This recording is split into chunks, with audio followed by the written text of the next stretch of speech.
मधुर नाम में एक बार फिर से आप सबका स्वागत है। और जो है प्रभु यीशु मसीह जी उठने के बाद जो है बहुत सारी बातें, बहुत सारी टीचिंग, बहुत सारी प्रीचिंग जो है प्रभु ने जो है अपने चेलों को बताई। और उसमें से एक महत्वपूर्ण फिर से टीचिंग थी। वो टीचिंग थी किंगडम ऑफ हेवन, स्वर्ग का राज्य। और इसका वर्णन जो है प्रेरितों के काम की पुस्तक उसका पहला अध्याय 30 आयत। सो यदि आप लोगों के पास बाइबलें हैं तो मेरे साथ निकालें प्रेरितों के काम का पहला अध्याय उसकी 30 आयत। और वहां यूं लिखा है, उसने दुख उठाने के बाद बहुत से पक्के प्रमाणों से अपने आप को उन्हें जीवित दिखाया और 40 दिन तक वह उन्हें दिखाई देता रहा और परमेश्वर के राज्य की बातें करता रहा। प्रभु का टॉपिक बात करने का वो किंगडम ऑफ हेवन, परमेश्वर का राज्य। और देखिए ये हमारे लिए क्यों इतना बड़ा रहस्य है। प्रभु यीशु मसीह ने कहा स्वर्ग पे कोई नहीं चढ़ा। मतलब न जिब्राइल न मिकाएल, इनका जैसे हम यूं कहें स्वर्ग 7 मंजिल का है और उसमें 3री मंजिल तक ये लोग सब हैं। शैतान भी इस स्तर तक आ जा पाता है। और स्वर्गों के ऊपर भी परमेश्वर नहीं समाता। और स्वर्गों के ऊपर कोई चढ़ा तो सिर्फ प्रभु यीशु मसीह, सिर्फ और सिर्फ प्रभु यीशु मसीह। सो स्वर्ग की वो बातें किसी और ने हमें नहीं बताई, ना हमें बता सकता है सिवाय प्रभु यीशु मसीह के। और मैंने जो है पूरी सीरीज इस पे ली है, किंगडम ऑफ हेवन। और किसी ने हमको उस स्वर्गीय जीवन के बारे में, वहां के स्तर के बारे में, वहां की भाषा के बारे में, वहां खाने पीने के तरीके, वहां उठने बैठने, वहां चलने फिरने, वहां दूसरी चीजों के तरीके किसी और ने नहीं बताया, सिर्फ और सिर्फ प्रभु यीशु मसीह। और प्रभु यीशु मसीह ने इसको समझाने के लिए हमें स्वर्गीय भाषा का उपयोग नहीं करा। हमें समझाने के लिए उसने पृथ्वी की भाषा और सिंपलेस्ट फॉर्म उसने हमें हमारी भाषा में हमारे स्तर पर बात करी। स्वर्ग का राज्य बहुमूल्य मोती जैसा है, जिसे उस व्यक्ति ने पाया तो सब बेच दिया और उसको ले लिया। स्वर्ग का राज्य राई के दाने के बराबर है। स्वर्ग का राज्य जो है वो महत्वपूर्ण। और प्रभु ने बहुत सारी बातों के द्वारा स्वर्ग के राज्य का वर्णन करा, जिसे मैंने डिटेल में पहले भी बताया है। और ये प्रभु का एक मेन टॉपिक और हमारा इसलिए क्योंकि प्रभु के अलावा हमको किसी ने नहीं बताया और ना बता सकता है। पिलातुस ने उससे पूछा तो तू राजा है? उसने कहा हाँ राजा तो हूं और मेरा राज्य इस संसार का नहीं, इस प्लैनेट का नहीं, इस ग्रह मंडल पृथ्वी का नहीं, मेरा राज्य स्वर्ग का। तो पिलातुस भी घबराया और उसने कहा यदि मैं चाहूं तो पिता से विनती कर सकता हूं वो 12 पलटन अभी भेज दे सारी पृथ्वी को मारने के लिए। सारी पृथ्वी और तुम लोगों के लिए तो एक ही स्वर्गदूत काफी है, लेकिन इससे पिता की इच्छाएं पूरी नहीं होंगी, इससे परमेश्वर की योजनाएं पूरी नहीं होंगी। यदि तुम आज मुझे मार रहे हो, आज मुझ पे दोष लगा रहे हो, आज थूक रहे हो, आज चांटे मार रहे हो, आज तुम्हारा समय है। मैं मरने के लिए तैयार हूं ताकि मेरे लोगों को जीवन दूं। मैं कंगाल हूं कि मेरे लोगों को धनी बना दूं। मैं उनके लिए चोट खाता हूं, कोड़ों की मार खाता हूं कि उन्हें चंगा दूं। ये है हमारा परमेश्वर, जो राजाओं का राजा, प्रभुओं का प्रभु। 19वां अध्याय प्रकाशित वाक्य में लिखा है, वो सबसे आगे सेनाओं के वही था, वही था। उसकी जांग पे ये नाम लिखा था, राजाओं का राजा, प्रभुओं का प्रभु। उसके मुख से चोखी दुधारी तलवार निकलती थी, श्वेत वस्त्र पहने हुए, और मुकुट उसके सिर पे सोने का। स्वर्ग की सेना उसके पीछे चल रही थी। इफिसियों में 6 अध्याय में हम क्या है? उसके सैनिक। सैनिक, उद्धार का तोप, धार्मिकता की झिलम, सत्य का बेल्ट, मेल के सुसमाचार के जूते, एक हाथ में विश्वास की डाल और एक हाथ में वचन रूपी तलवार। ये हमारा भी ड्रेस, ये हमारा भी ड्रेस, जो सैनिक है। और हमारा कमांडर कौन? स्वयं प्रभु यीशु मसीह। और जी उठने के बाद, जी उठने के बाद परमेश्वर स्वयं प्रभु यीशु मसीह का टॉपिक बातों का कुछ और नहीं, kingdom of haven, kingdom of haven, kingdom of haven. इसलिए मैंने कहा ये हमारे लिए इतना महत्वपूर्ण है, क्योंकि प्रभु के अलावा कोई और इसे बता भी नहीं सकता, समझा भी नहीं सकता, और हम समझ भी नहीं सकते। सो आए इसे थोड़ा सा और डिटेल में देखें। सो प्रभु जो है, जो प्रभु की बातों का विषय था, वो इधर उधर आलतू फालतू बातें नहीं, इधर उधर की आलतू फालतू बातें नहीं, वरंतु वो किसकी बात करता रहा? परमेश्वर के राज्य की, परमेश्वर के राज्य की बात करता रहा, और उन्हें बताता रहा, उन्हें समझाता रहा। पृथ्वी की भाषा में, पृथ्वी के स्तर पर उसने स्वर्गीय स्तर के लेवल की बात ही नहीं करी, स्वर्गीय भाषा का इस्तेमाल नहीं करा, प्रोटोकॉल को उसने फॉलो नहीं करा। सारे प्रोटोकॉल उसमें पूरे होते हैं।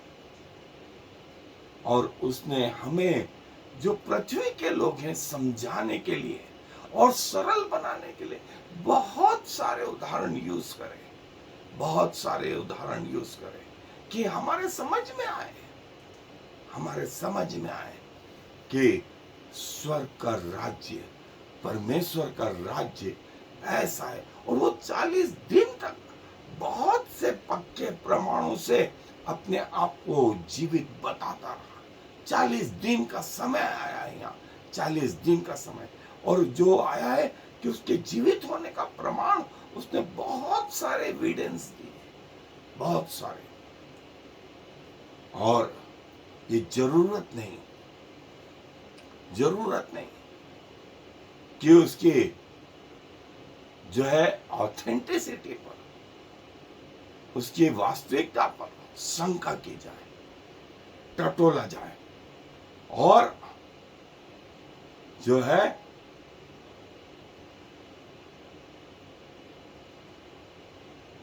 उसने अपने आप को, जो है जैसा लिखा है, अपने आप को बहुत सारे प्रमाणों से जीवित बताया।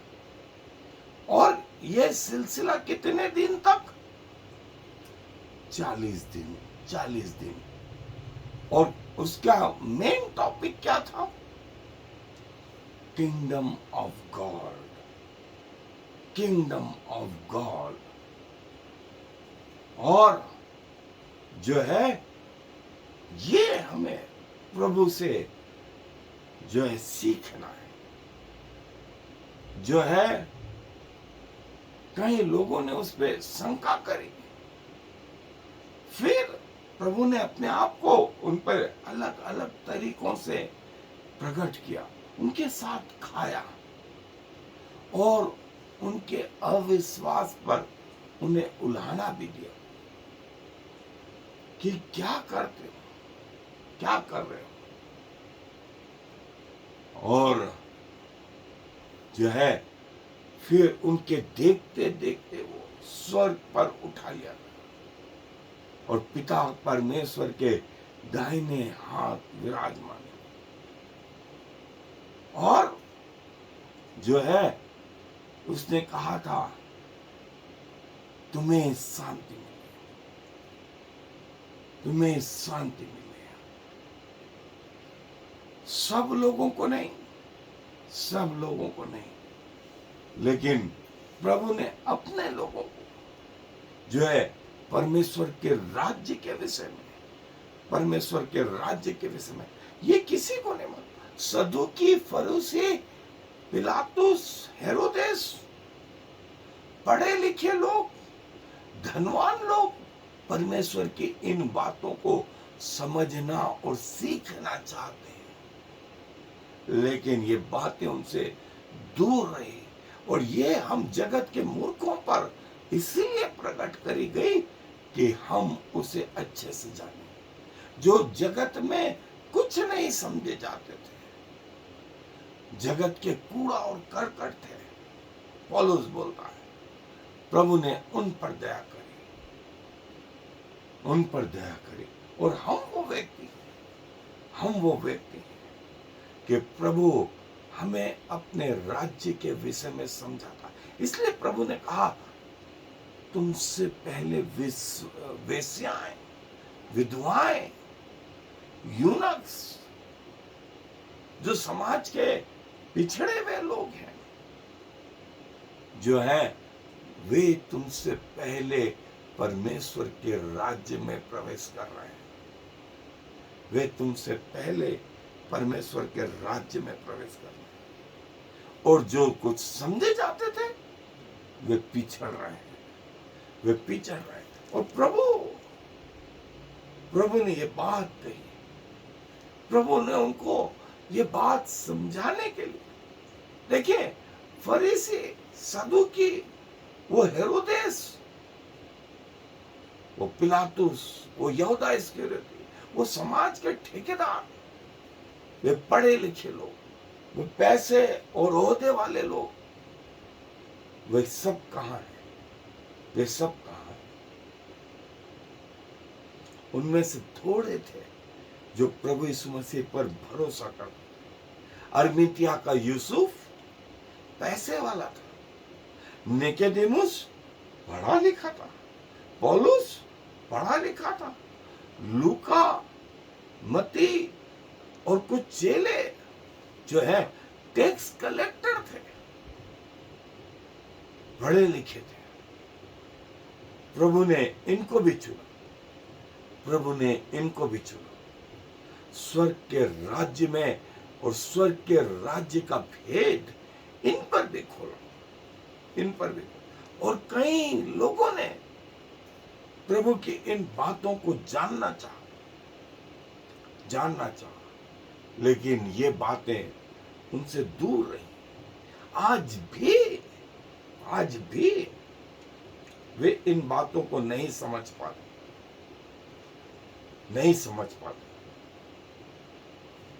लेकिन परमेश्वर ने जिन पर दया करनी चाहिए उनकी आत्मिक आंखों को खोला कि परमेश्वर को देख सके, उनके आत्मिक कानों को खोला कि वे परमेश्वर को सुन सके, उनके आत्मिक हृदय को खोला कि वे परमेश्वर को जान सके। ये वो हमारा प्रभु है, ये वो हमारा प्रभु है। बुलाए हुए बहुत सारी दुनिया को किसने बनाया? चाहे किसी भी धर्म के क्यों ना हो, हमारा बनाने वाला वही परमेश्वर है जो स्वर्ग का है। लेकिन पृथ्वी पर हमने काले गोरों का, अमीरों का, गरीबों का, यूरोपियन का, एशियाई का, उत्तर अमेरिका, दक्षिण अमेरिका, ऑस्ट्रेलिया, अफ्रीका, इन सब के भेद कर दिए। और इतने जबरदस्त भेद करे कि स्वर्ग की बातों को दबा दें, स्वर्ग की बातों को दबा दें। लेकिन जो इसके ऊपर उठ पाया, प्रभु ने उसको जीवन दिया। यह है हमारा प्रभु, यह है हमारा प्रभु। हम सबकी सहायता करें, अपने वचन पर आशीष दे कि हम प्रभु की बातों को समझ पाए। आए दुआ में अपने सर। प्रभु जी धन्यवाद देते हैं इस सुंदर समय के लिए प्रभु, और ये कि आपने जो परमेश्वर के राज्य की बातें सिखाई प्रभु, जो समझाई, जो बताई, आपके अलावा कोई और नहीं प्रभु जिसने बातें हम पर प्रकट करी हो या मनुष्य जाति पर प्रकट करे, क्योंकि आपने कहा स्वर्ग पर कोई नहीं चला सिवाय इकलौते पुत्र के, और ऊपर से जो उतरा वो सब बातें जो पिता के पास, पिता के साथ रहते हुए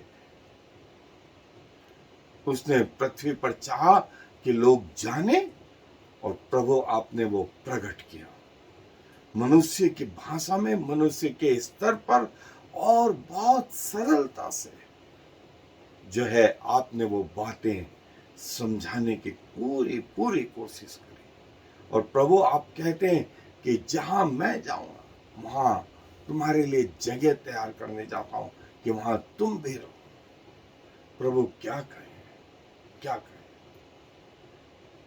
धन्यवाद देते हैं प्रभु कि आपने हम पर दया करी और अपने लहू के द्वारा हमें अनंत जीवन दिया, नजात दी, मोक्ष का अनुभव दिया, और हमें अकेले नहीं छोड़ा, वरन हमारे चित्रों को अपनी हथेलियों पे बना के रखा, हमें अंगूठियों के मानिंद पहन के रखा, हमारे सिर के बाल भी गिने हुए। और आप कहते हैं जिसने तुम्हें छू लिया उसने मानो मेरी आंख की पुतली को छू लिया। और जैसे एक दूध पिलाती माँ अपने बच्चे के साथ रहती है, वैसे आप हमारी केयर करते हैं, हमें अपने गोद में उठाए फिरते हैं। मुर्गी के पंखों के तले जैसे बच्चे सुरक्षित हैं, वैसे आप हमें सुरक्षित रखते हैं। उकाव पक्षी के नाई हमें उड़ना सिखाते हैं। सारा मान सम्मान गौरव आपको देते हुए इस विनती को प्रभु यीशु मसीह के नाम से मांगते हैं, आमीन। Shema Yisrael Yahweh Eloheinu Yahweh Echad. Hear, O Israel, the Lord is our God, the Lord alone.